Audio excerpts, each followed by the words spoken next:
Hey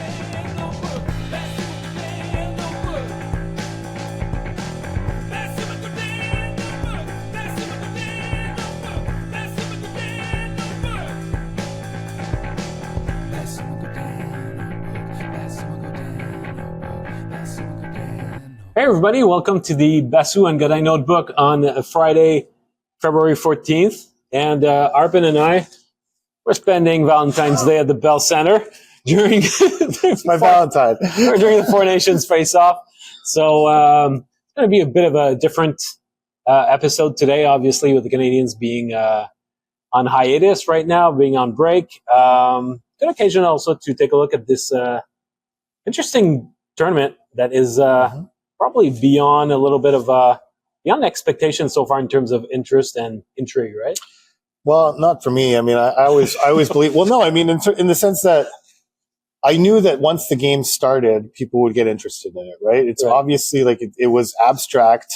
We'd never seen a tournament like this. It seemed kind of made up. It is made up, frankly. Like we've never had a tournament like this, so that it was hard for people to get excited about. And I knew that as soon as the players got on the ice and they were trying, and it was intense, and it was best on best, it was fast, and there was drama, that people would be compelling. You know, I remember like talking to my bosses about like how are we going to cover this tournament, and they were like, no one seems to care about it, and they were right. No one did seem to care about it, but I knew that as soon as these guys got on the ice, people would care. We hadn't seen any version of best on best. I mean, even 2016 wasn't really best on best because there was a Team Europe, there was a Team North America, there was a lot of made up elements of that, but people had the same attitude towards that tournament as well back then. For sure. And in the end, it turned into a relatively compelling tournament, even if Europe was in the final, if you recall. So, yeah, but what made history back in 2016 was the type of play that the young guns of the North American team, the type of hockey that they offered, like really set the tone for the decade that followed and the type of hockey we see today.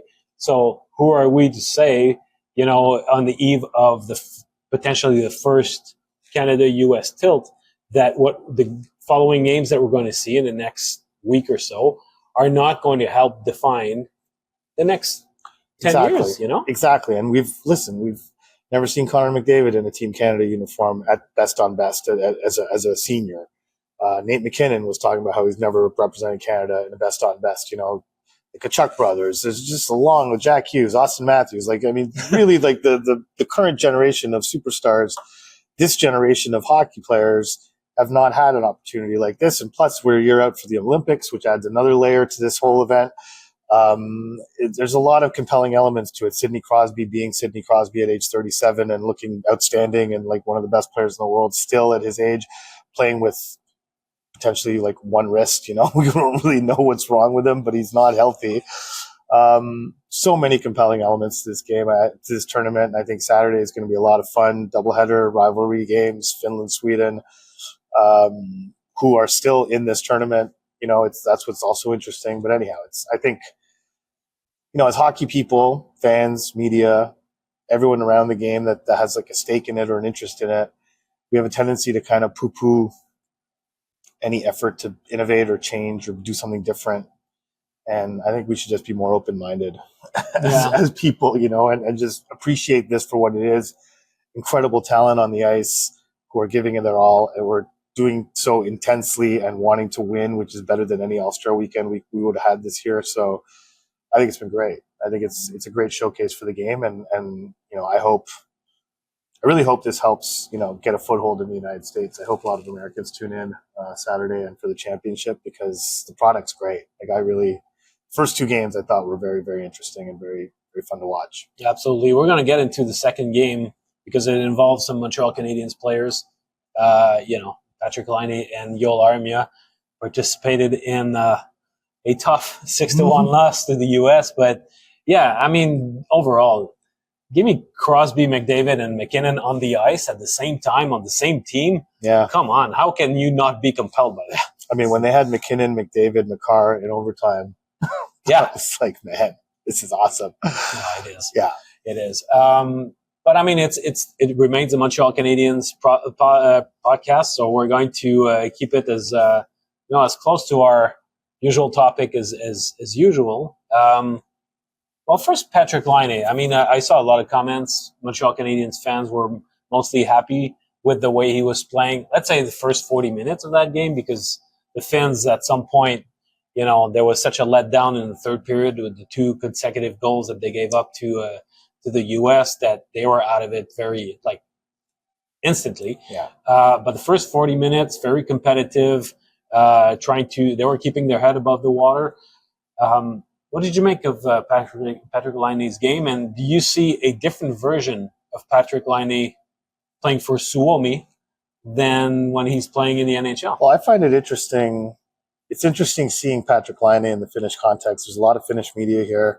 It's a big deal. A lot of Swedish media as well, but for our purposes, Patrik Laine's place on this team is not all that different from how his place on the Canadiens is being looked at. There are big expectations from his home country that have been largely unmet. He is looked at with some skepticism by the Finnish press and by his own coach. Frankly, I mean, his coach, who's an interesting cat. We could do a whole podcast about his coach, but Antti Pennanen was asked right off the bat.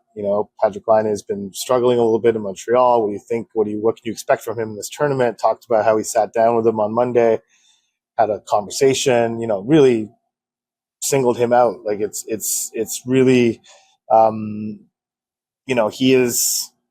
he is to the Finnish team very much what he is to the Canadiens, in the sense that he represents a total wild card who could change a game with a single shot.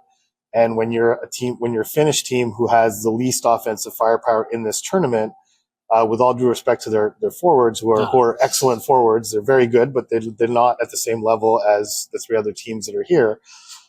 Having a weapon like that on your power play that can pop a goal at any given time is extremely valuable, as we saw with Laine when he entered the Canadiens lineup and changed multiple games just by taking a single shot on a power play. So, whenever a coach after a game is asked specifically about Patrik Laine and says, I think he was pretty okay, there's a language barrier there, but still pretty okay is the most meh kind of response you can give to how a player performed. So I think in that game, especially over the first 40 minutes, I think his response was based on some of the turnovers that Laine had. There was one instance I remember in the offensive zone, he tried to send it back to the point. U.S. picked it off, went up ice, had an odd man rush. We've seen that exact same thing happen in Montreal. But similar to what he's done in Montreal, I think he showed some engagement. He showed some effort. He tried to get involved physically. He made a couple of good defensive plays in his own end. It wasn't all bad. Didn't really get free for a shot, even on the power play. Like, he tried a couple, but he was trying to distribute the puck as well. I just find it striking, the similarity between his role on the Finnish team and his role on the Canadiens, and we're going to see what happens tomorrow. Pennanen today after practice mentioned that there will be line changes, perhaps lineup changes. He mentioned he's changing his goalie, but he's in a bit of the same dilemma as Marty St. Louis was when we talked about it. Is it worth having Patrik Laine in your lineup if you play him on a 4th line? Finland has a clear top 6, bottom 6 setup. They have 2 checking lines, 2 scoring lines. If Laine is not on one of those 2 scoring lines, is it worth having him in the lineup at all? And so they had Kaapo Kakko sit out the last game. I would suspect that he'll come in. Who comes out? Armia, frankly, wasn't great in that first game either. Took 2 penalties. Yeah, and just was not himself and was not very good. So he could be the guy who comes out if Kakko comes in. But I could also see, honestly, if Laine gets taken off those top 2 lines, then he would probably come right out of the lineup. Ooh. Yeah. But I don't think that's going to happen. Frankly. No. What's interesting is that Kaapo Kakko is one of those guys who sort of meddles the line between the top 2 and the bottom 2 lines. He's a guy on either group. Yeah. Right. So, but yeah, it's an interesting dilemma when it comes to Laine. I thought, before the tournament began, I asked him, well, what is the Finnish way of playing hockey? And just trying to define if they're still, attached to their former style of being so highly pressuring the opponent and so good on a forecheck, so annoying.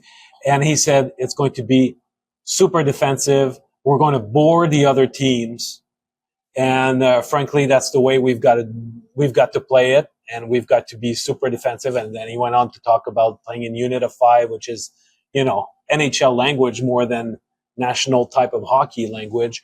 But it's when for a guy who's so offensively minded to knowingly get into a tournament, knowing that his team is going to have to play very, very responsibly,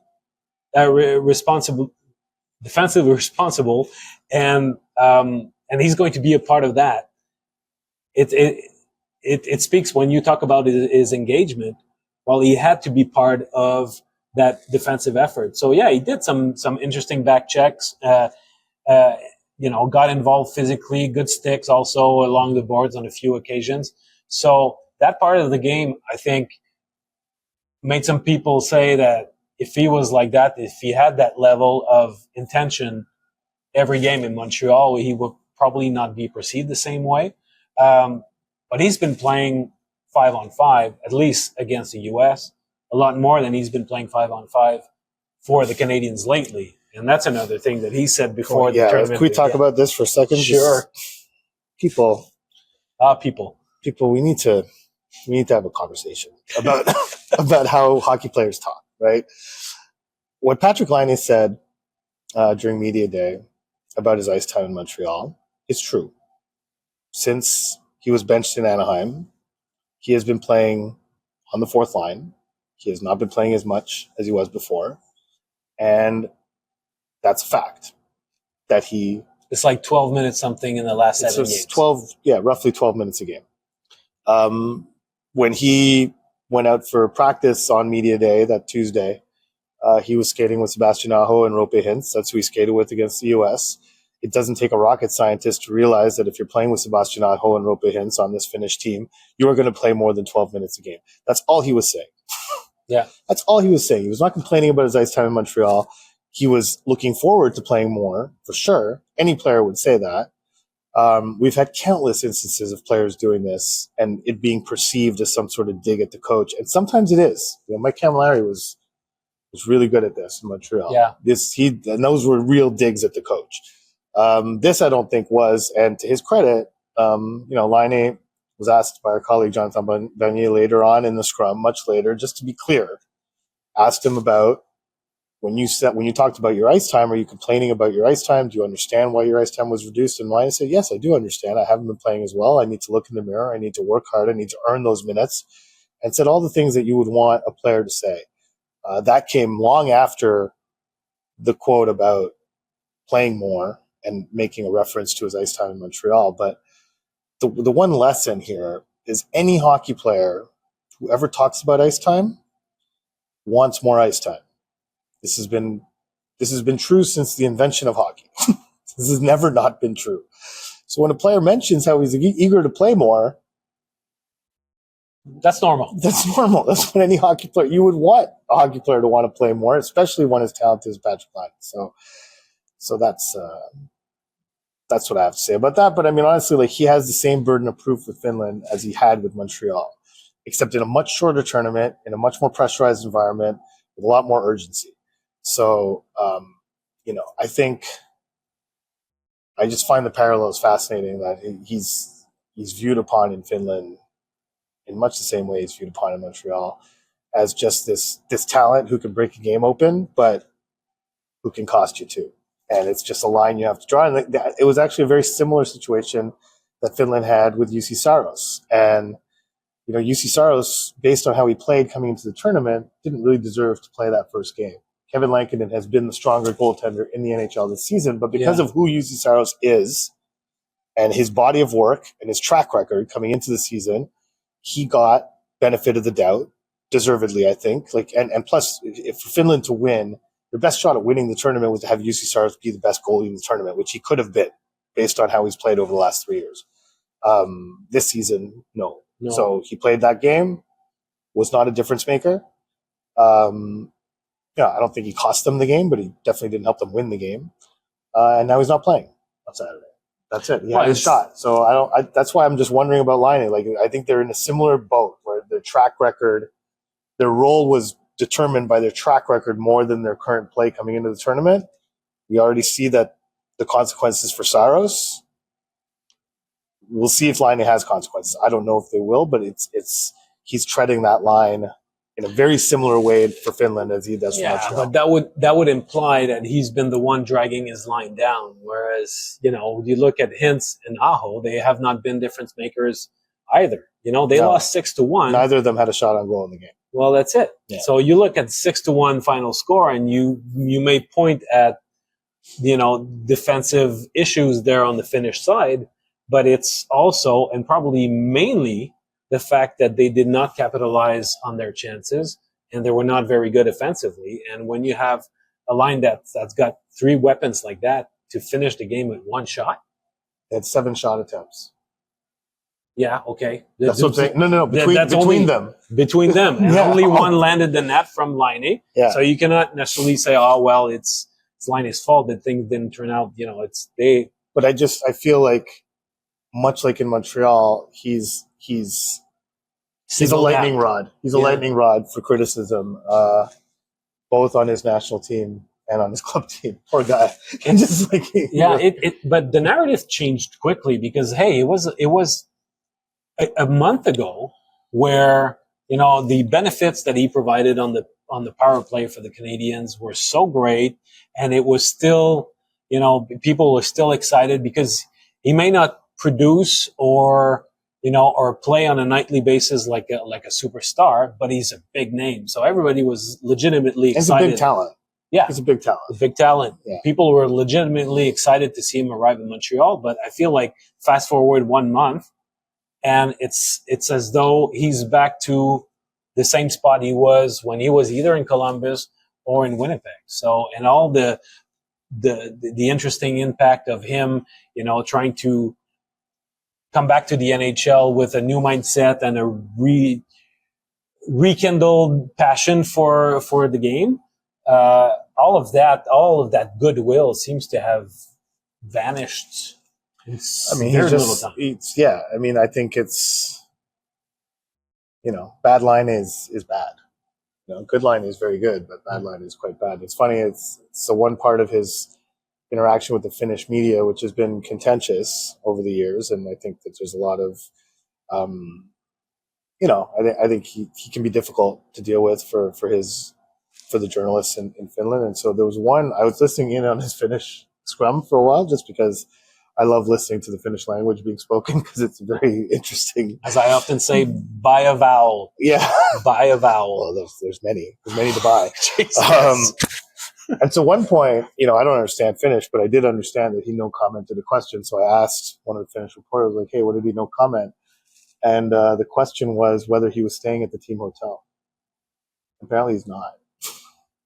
Really? There are rumors that he is just staying in his own apartment and joining the team for meetings, but that's unconfirmed. But okay. The question what is confirmed is the question that he no commented was, are you staying with the team at the hotel?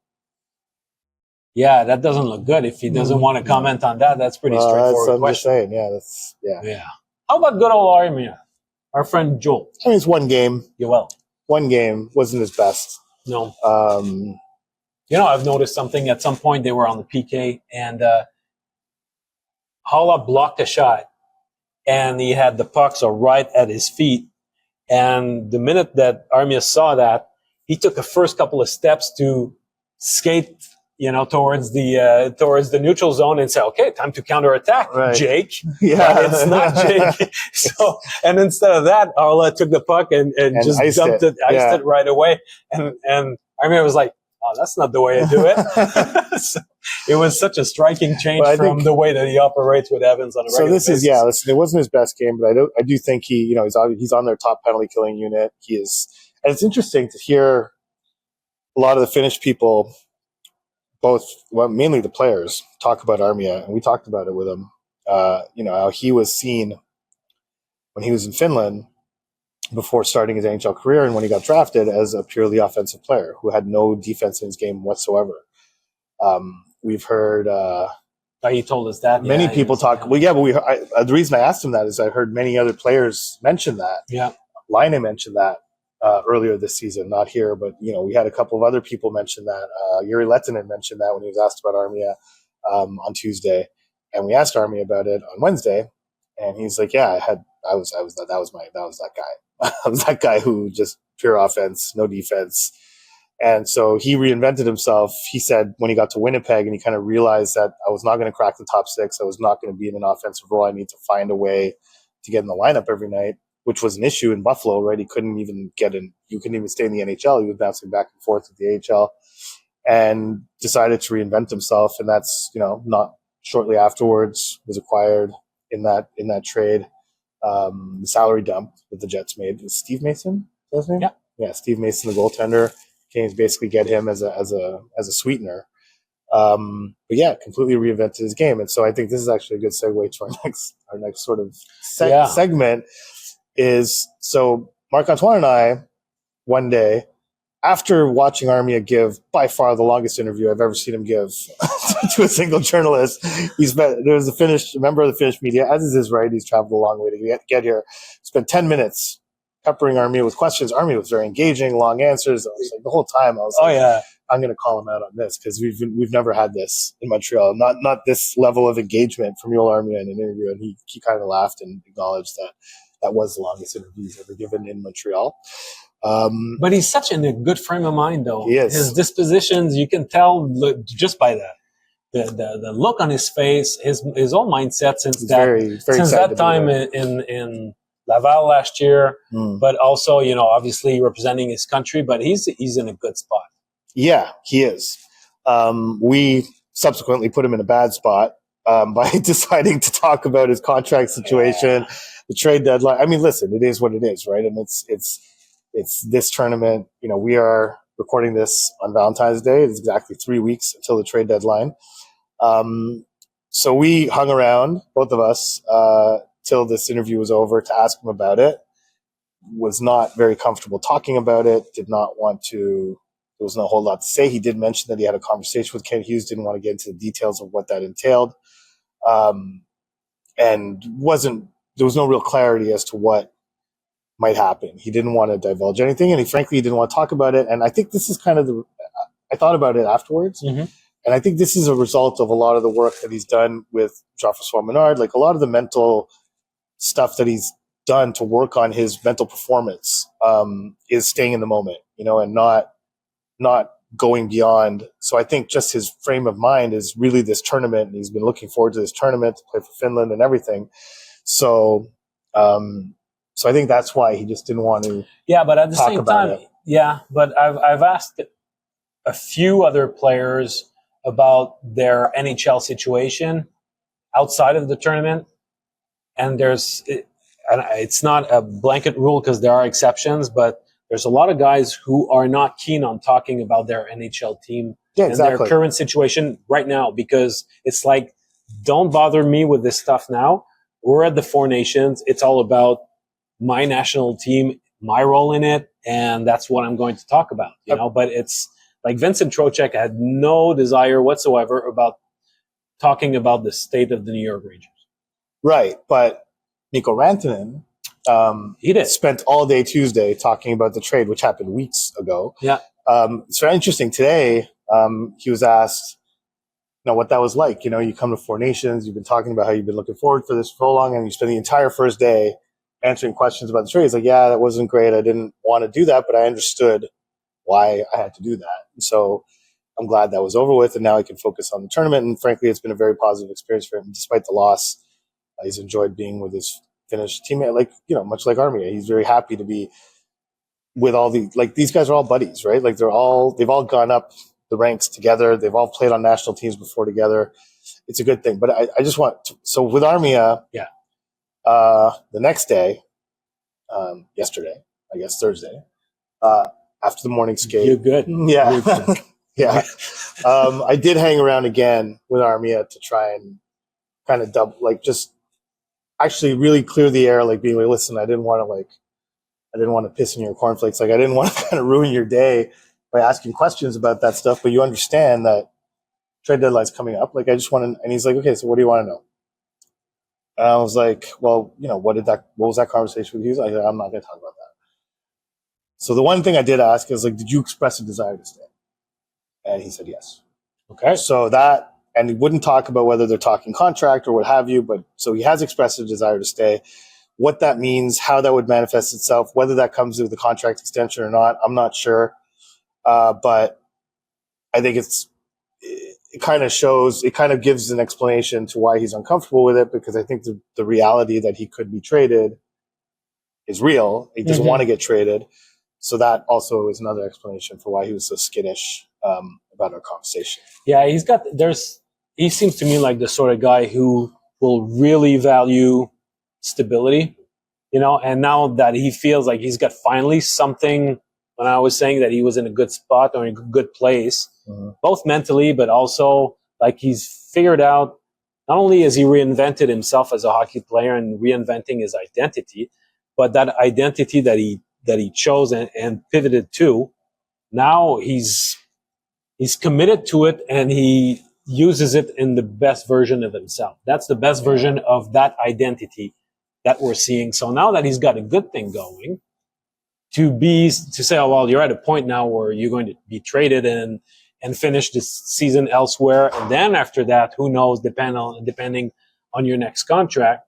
I could understand the guy to say, you know what, if I could stay put, that would be nice. Plus, with everything he kind of went through last season and coming out the other side, just in a better place mentally, comfortable in his skin, comfortable in his game, effective as a player, all of it. So we thought we'd go through a little exercise here and just think of, listen, it's, again, 3 weeks to the day until the trade deadline. There are 4, potentially even 5 rental possibilities that the Canadiens could monetize in some way. We thought we'd go through them. And so we're not going to go through the sort of the nuclear option that we had discussed in a previous episode of packaging our Evans and Armia together. That's a different conversation. But who would replace these guys if Jeff Gorton and Ken Hughes decide to move on from any of their technically 5 UFAs, but really the 4 main ones? So Jake Evans seems like an obvious. We got a taste of the Jake Evans replacement in Owen Beck. Yeah, Owen Beck. I mean, I thought that he played very well on the wing. Obviously, he plays mostly center in Laval. He's the natural centerman. It seems like a de facto replacement. I would be surprised.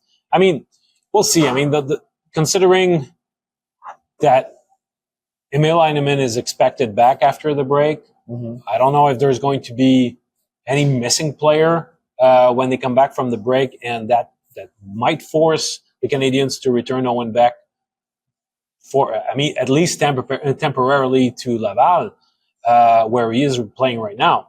But he's shown in those few games in Montreal that his game right now is pretty much NHL level.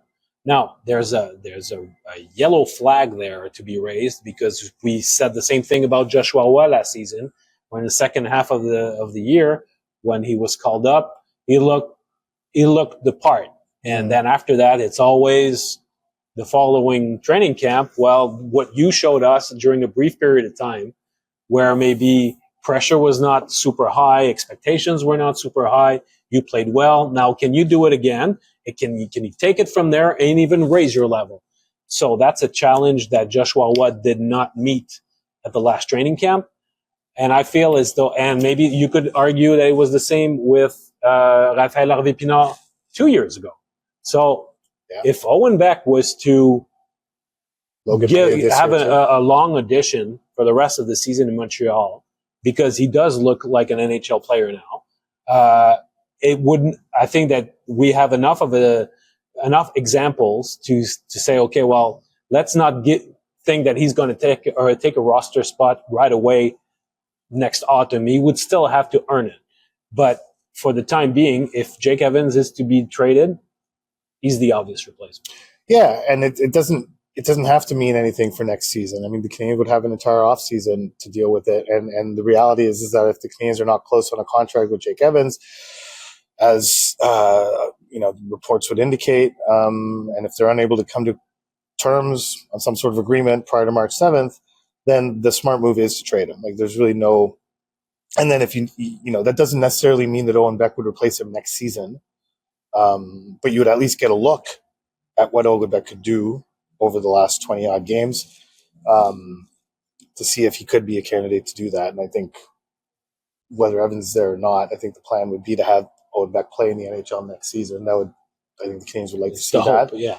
So yeah, I don't think there's much of a plan. The Canadiens, depending on how Beck does, or maybe even regardless of how Beck does, the Canadiens might look to sign a similar depth centerman as insurance in the offseason. But for now, Owen Beck would definitely be the replacement. I like Nico Sturm from San Jose. He wins a ton of face-off, and he's a PK guy. He's no more than a fourth liner. There's no doubt about that. But in a small role, he could help. Armia, though. I mean, because I think that the point you'll clearly see that the point of this exercise is to see how, if you decide to sell all the guys that you can sell and you choose figuring out in-house options to replace them, it gets thin rather quickly. Yeah, it does. And you also have the added element of not wanting to rush a kid up. If a young player is doing okay or doing well in Laval, and you also don't want to completely derail Laval's season, you'd like them to enter the playoffs with some degree of momentum and have a long playoff run. So there's a lot of balls in the air when trying to manage this situation, which the Canadiens have never been quite in this specific situation, in the sense that, yes, in Montreal they've been in the situation in each of the last 4 years even. 3 years. But having one of the best teams in the AHL in Laval is something that they haven't had to have as part of the equation. And you don't want to torpedo Laval's season either. Now, that's not the priority here. Obviously, you want to get a look at some of these young players that you hope will one day play for the Canadiens. But in Armia's case, there doesn't seem to be any real obvious. I mean, to me, the replacement. Well, to me, the replacement is Heineman. But he's a left wing. He's a left shot. He's a left, and he was on that line already. But I mean, in terms of Heineman replaces Heineman. Heineman replaced Heineman. In the sense that Armia's role in the penalty kill is replaced by Anderson, and then you could backfill that with Heineman and see what he could do on the penalty kill. Yeah. The spot on that line, maybe not Anderson necessarily, but Heineman coming back and Heineman Beck potentially as sort of a duo on the fourth line is an interesting combination, a righty and a lefty, and some good speed and some good hockey sense, and Heineman as a forechecker and everything, and would be interesting. And then if you're further backfilling, then HP getting another look, Raphael Harvey-Pinard, would make some sense. Lucas Condotta getting a look, just as a body, with all due respect to Condotta, but I mean, you want someone who can forecheck and kill penalties and play responsibly to play in the role that Armia fills right now. Those would kind of be, to me, not the clear, but more practical solutions rather than sort of forcing a younger player into a role that Armia fills that requires some maturity in your game. Well, considering the injuries in Laval, Luke Tuck is out for a couple of months. I mean, if they're in a position after the trade deadline where they call up Harvey-Pinard, they've already called up Beck, and you got, you would have potentially Condotta too. Then it really hurts their depth. Yeah, it does. So, I mean, I think one thing that's be clear is that I'd be somewhat surprised if the Canadiens moved on from all four of their primary rental players. Mm-hmm. So keep that in mind when worrying about Laval's situation. But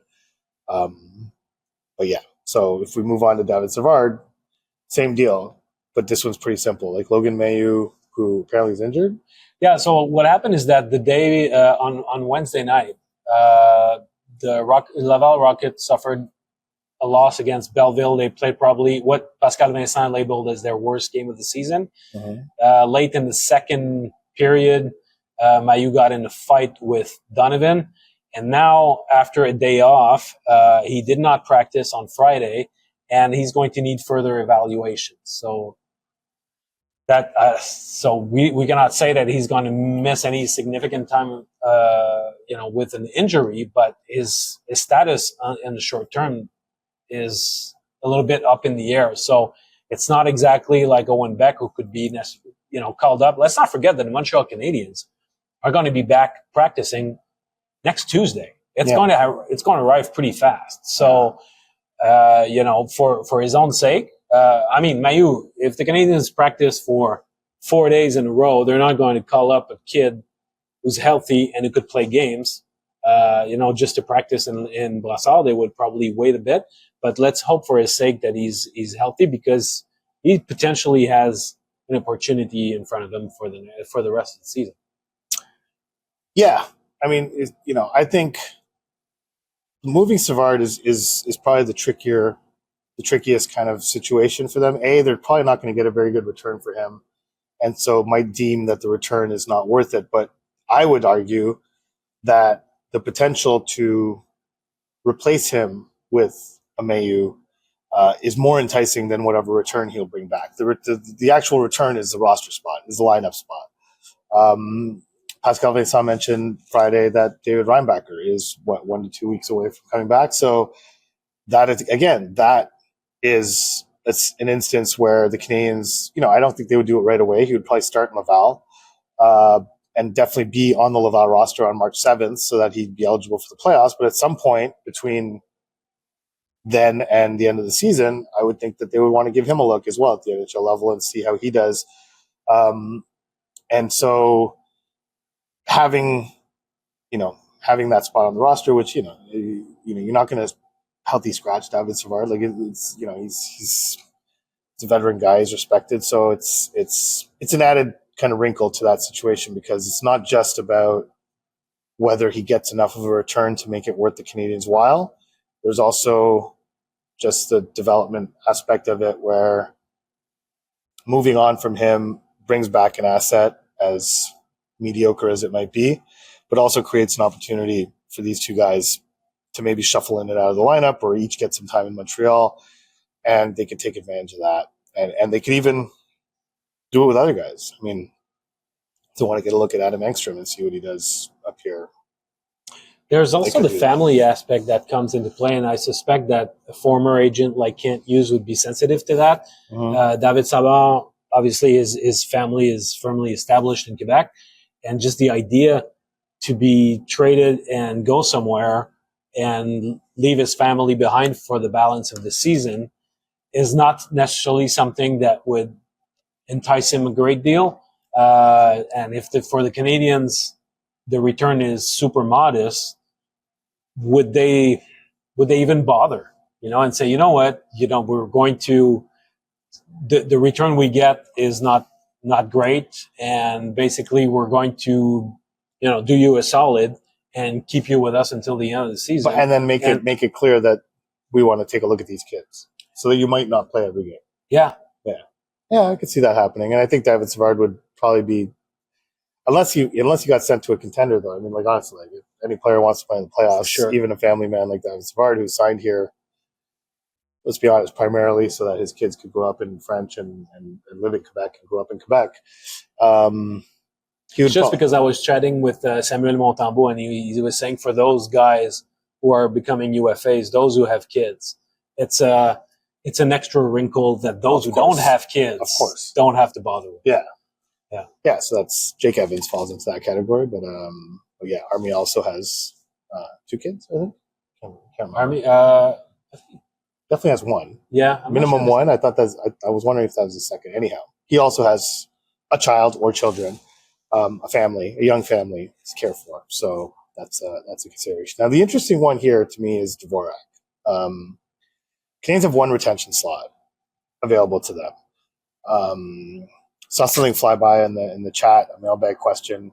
When do the retention slots reset? That's July 1st. So which means at the draft, they also have 1 retention slot. Now, in the past, they've wanted to maintain that retention slot for the draft for any move that they might need to make. I'm not sure. Well, they might want that. they've wanted it in the past. They've been very kind of somewhat skittish of entering the draft with no retention slots. Mm-hmm. They kind of like having that as a layer of protection.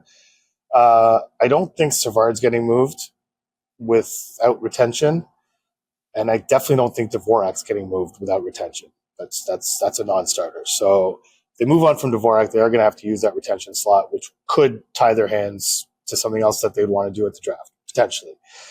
How much interest is there in Dvorak, even at half price, with money being so tight still around the league? What team is going to want to devote whatever limited cap space they have to Dvorak? It's hard to see that as happening. Yeah, there's nothing super enticing about the player, but at the same time, there's a lot enticing about the player, just not at that price.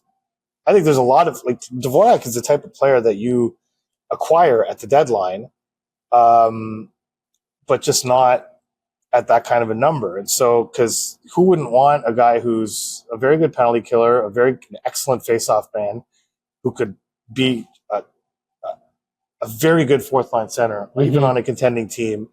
There's a lot of teams would love to have that, just not at $2.25 million prorated. Yeah. When money's so tight, So and plus the Canadiens would have to retain and use up their retention slots. So there's all sorts of reasons why they wouldn't do that. Or they couldn't do that. Let's say like the Canadiens would have to use their retention slot. The return would not be all that significant.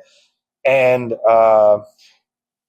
there'd be a limited number of teams interested. So, but if Dvorak would be moved, I could see a scenario where Alex Newhook moves to center, take over his spot as a left-handed center. He'd be the only left-handed center on the team. Is definitely not nearly as good in the faceoff circle as Dvorak is, but would be a stopgap. And frankly, last year I thought when he was playing center regularly on that line with Armia and Gallagher, his faceoffs improved incrementally. And if you go back and look last season, as he went along, they got better and better and better, where by the time we reached kind of this point in the season or late in the season, he was better than a 50% guy in the faceoff circle. So yeah, and then if Newhook replaces Dvorak, then the hole is on the wing. On the top six, which gives an opportunity for Joshua Roy, which would be interesting. Yeah. That's probably.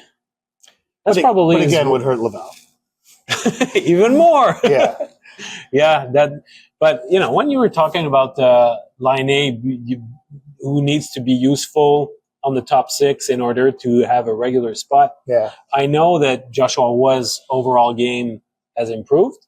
His defensive game, even during his junior days, has gone better by leaps and bounds.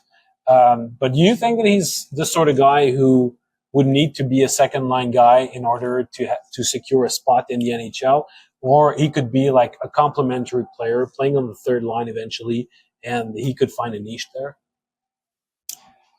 He's going to have to, I think for him to have an NHL career, he's going to have to figure that out, much like Yoel Armia did in Winnipeg. We talked about earlier, like round out your game, because right now Pascal Vincent is convinced that Joshua Roy needs that. There's no points to bring him up to the NHL and playing him on a fourth line. That does no one any favors. It doesn't help the Canadiens. It doesn't help Joshua Roy. It doesn't help anyone.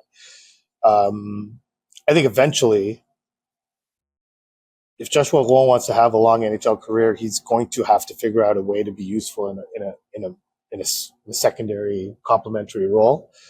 But for now, he could be the backfill of the Newhook role. If Newhook goes and moves into center and takes Dvorak's role, that would open up a spot for Roy. Now, again, just to reemphasize that we're taking these moves one by one. If they were to all happen, then the Canadiens would have to manage it differently, because you would absolutely be stripping Laval of all their best players, and it wouldn't be great. But if you look at them all in isolation, these are potential avenues to sort of short term, not only fill the holes that are left behind by these players, but use them in a way that provides information and provides value to the Canadiens to evaluate some of their younger players in Laval in little bits here and there. But I think, to me, the most compelling one of the four is Dvorak. is Savard.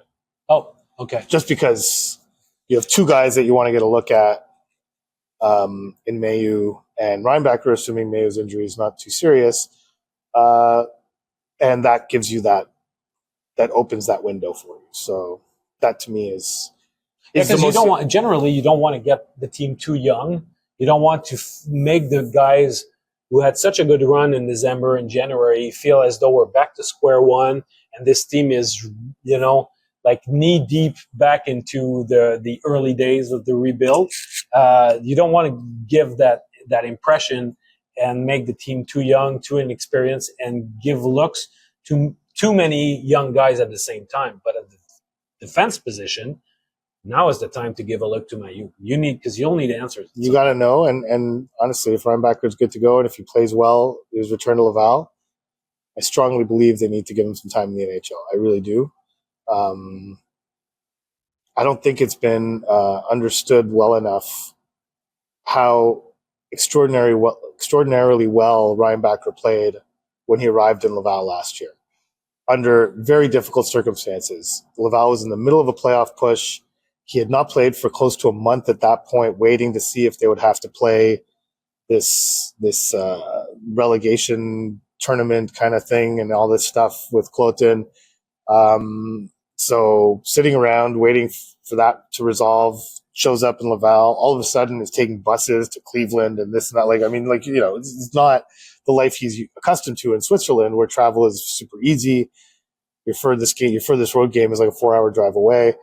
You always sleep in your own bed. And so, the rigors of AHL travel, the pressure of a playoff race, the level of play being at a playoff level, basically for the AHL, and he shined. He left everyone impressed. All his teammates were super just taken aback by his ability to retain information, take in information, and manifest itself use it on the ice immediately. JF Hull spoke in glowing terms of that, like just how quickly he takes something from the video room to the ice in a game situation, and how he only really needs to be told something once. All these things were very encouraging.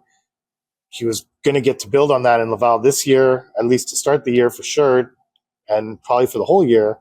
But under the current context, seeing what he could do at the NHL level, assuming that he plays in Laval and plays at a level that merits him being called up,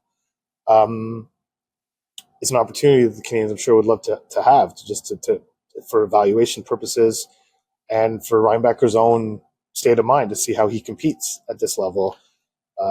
It's very interesting. This team has continued to give up a lot of chances this year, to give up a lot of goals also. And I think that there's going to be a mindset from the front office to say our defensemen, can they defend first and foremost? And I think that's where if they know that they're going to integrate, they're still going to be young on the blue line next year. But if they are to add some pieces coming, from their farm club, having a guy who knows how to defend and it's his primary quality, I think that there's a security or a comforting aspect to it that you don't necessarily have with Logan Mailloux. I think that's, if you look beyond this season, that's where the biggest edge that Reinbacher has is the maturity of his defensive game. When it comes at a time where the Canadiens are not necessarily looking for, can we find one more dynamic offensive defenseman? You already have Hudson. You already have Matheson. What you need are guys who can contribute at shutting down the opponent, at closing the gap quickly, killing plays, and making sure that you spend less time into your own end. So I'm not entirely sure. My understanding is that I'm not entirely sure the Canadiens are keen on giving Reinbacher a chance right from the get-go until the end of the season. Maybe it will happen if he does exceptionally well. But I think that if you look, in a 12 to 18 months horizon, there's no doubt in my mind that Reinbacher has got the advantage here over a guy like Mailloux, who's still not really convincing defensively. So that's why it's an opportunity that Mailloux has got to seize to erase those doubts or mitigate them, so that he'll say, you know what, I might not win the inexistent Rod Langway Award anytime soon, but I can be a 200-foot defenseman and be helpful in all departments. And the sooner that he convinces the team that he is that player and that he can do that, I think that the longer his future will be with the Canadiens. And I don't want to start any rumors or anything, but I feel as though if they have some doubts regarding him, maybe this summer they would say, you know what, we should consider him as a potential trading chip. Yeah, maybe. I mean, he's a right shot, big, shooting, offensively gifted, physically gifted defenseman. There's a lot of traits to him. But Reinbacher to me is a right shot version of Goulet, but bigger. And if Goulet were a right shot, he would have been a top 5 pick in his draft year. You know, he would have gone a lot higher than he did. Reinbacher is, to me, that's his profile. It's clear to me. It's like, he did the one area where he kind of drifted away from what Goulet does is his draft plus 1 year. Some of the nastiness in his game waned a little bit, and that was just a tough year for him. Generally, he felt this need to prove his draft spot. A lot of eyes were on him. That whole experience after the draft, like, it was just, Cloten was terrible. They were a mess. They went through 3 coaches. There was all sorts of reasons why that season didn't go well for him. He got injured. But I think the best way to look at him is a right shot version of Caden Goulet, bigger.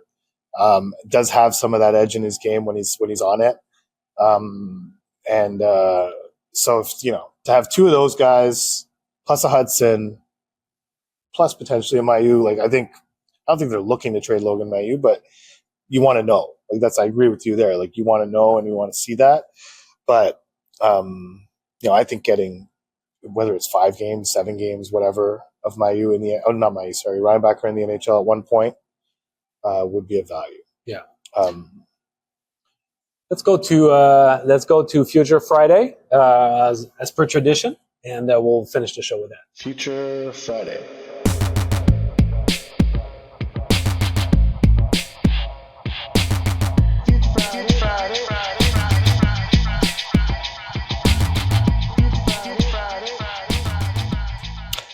All right, back for Future Friday. So at some point we saw it go through the chat. There was a request to ask about or to talk about Aatos Koivu. He was playing at TPS Turku, where his dad Saku played, where his uncle Mikko played. And we had the same idea. We did. Because we both saw Mikko Koivu and said, Yeah, so the final weekend, Super Bowl weekend, when the Canadiens had the doubleheader, all of the Finnish front office were at those 2 games. Obviously just watching hockey games because they're hockey people, but they had the chance to watch Laine and Armia play on the same line.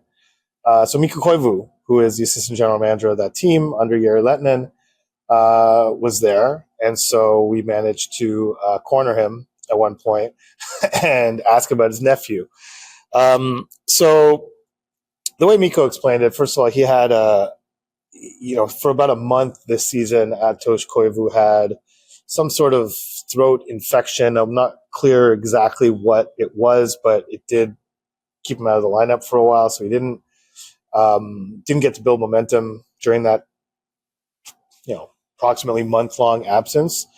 One thing Mikko Koivu mentioned that he was somewhat disappointed in was that he just felt that Aatos was not getting the opportunity that he feels he should or could. This is often an issue in Liga, or many European leagues, or any pro league. It's an issue in the NHL. When you're a young player, you have to earn your chops, and in Liga, it has to be that you have to be defensively responsible in order to get that ice. If you're not going to get it, especially as a younger player. And so that's kind of the situation Koivu finds himself in at Turku. Mikko Koivu kind of mentioned how, there's a business component of it for TPS. He's Saku Koivu's son. He's Mikko Koivu's nephew. His name is Koivu. He could get some fans in the seats. He could sell some tickets. Like, if they gave him a more prominent role and allowed him to succeed in that sense, it could be a win-win, but that's not the case. So that's why if you go look at his production it's not really there. It's he's got 6 points in 25 games, I think, the last time I checked. So, but those are the two reasons why. If you look at his hockey elite prospects page and you're underwhelmed by what you see, there is that infection that sounded really bad and uncomfortable that lasted a long time, and just his inability to get on the ice in offensive situations or get on the ice, period, with any regularity. Similar to how Ivan Demidov was navigating at the beginning of the season. It's same thing with Aatos Koivu, and it's not a crime against humanity. It's not some sort of injustice that's being done to Aatos Koivu. It's sort of the normal paying of dues that you do in any pro league, particularly the Finnish pro league. And that's what he's going through. So we'll see. Mikko did seem kind of happy with how he's developing in spite of all the circumstances that are kind of working against his nephew. But he did mention he has another year under contract with TPS Turku, that he would probably benefit from going back to Turku for another year. I would tend to agree with him, especially with the way this season has gone. You want to have a chance to thrive in your domestic league before you make the jump, much like Kapanen did and much like Kapanen is right now in Sweden.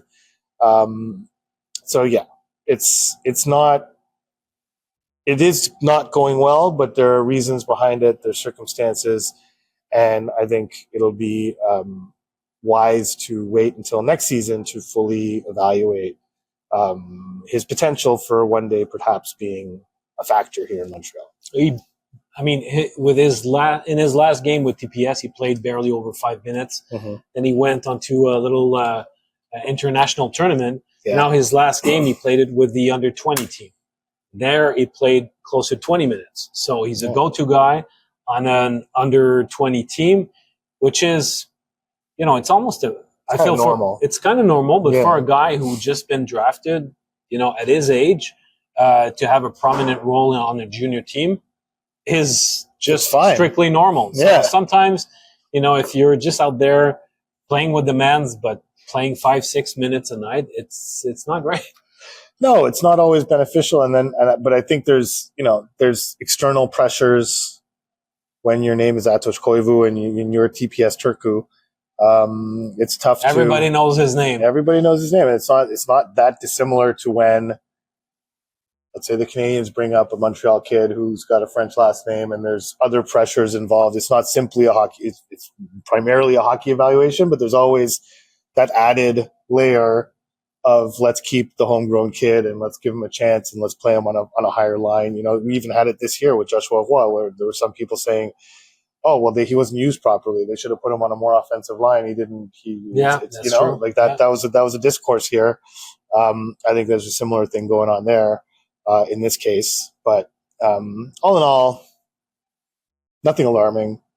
Season has not obviously gone as well as he would have hoped, but it's a normal curve. By the same token, if his name was not Koivu, we would probably not pay as much attention. That's 100%. 100%. He's a third-round pick as 18-year-old, and he's going to just cook in Finland for a while, and we could just forget about him. But we don't, because his name is Koivu, so he remains top of mind.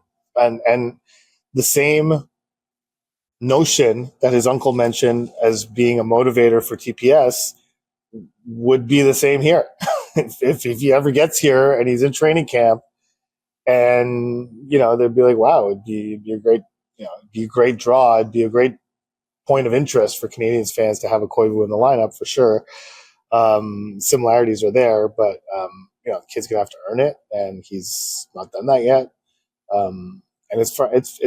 He is a 70th overall third-round pick. The Canadiens are still high on him. They still took him on merit. They did not take him because his name was Koivu. At least that's what they say, and I believe them. But he's not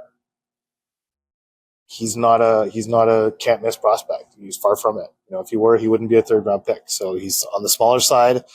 There's a lot of things he needs to overcome to make it over here at some point. And by his own admission, like 2 years ago, he was not half the prospect that he has become since.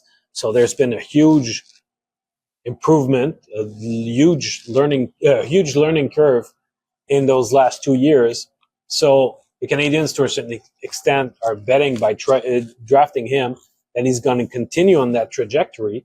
But he got a late growth spurt, and he got bigger, and he knows that he'll need to get stronger too. But he's becoming a prospect at a rather late stage compared to guys that are identified as a very young age as saying, "Oh, that guy one day he'll be drafted by an NHL team." That if I recall correctly, that was not his case. No. So not by his own admission. So he needs. It's a difficult challenge to be able to maintain like a steep progression like that year after year after year, to say, you know what I suggested to everybody in the last couple of years, I can maintain that every year. So, and especially in conditions where you don't play much, you don't have the ideal opportunities to let that growth continue that way. So nothing to be concerned about. He'll be fine, and he's, it's up to him to make himself consequential. Right now he's one in a sea of dozens of Canadiens prospects that could eventually buck the odds and make a difference here. But it was not on Scott's no Scott's and list. He shouldn't be. No. He shouldn't be. He's not there yet. There are lots of players in that situation. So the Canadiens have the luxury of time. They can let him cook there for a while. They don't have they have more time to let him develop than they would if he were a CHL player. So not an issue. All right. Well, everybody, thank you so much for tuning in for this episode of the Basu and Godin Notebook. We'll be back on Monday for our subscribers. If you are not subscribing to our podcast, well, you can go to our Substack page or at BasuandGodin.com. You can subscribe either monthly or annually. When we say annually, it's not hockey season. It's for 12 months. So then you don't have just the Friday episodes that everybody gets, but also the Monday episodes too, and the special emergency episodes that pop up depending on the hot news that might pop up, the breaking news that might pop up once in a while. So we invite you to join our community, and for those who subscribe, well, we'll talk to you again on Monday.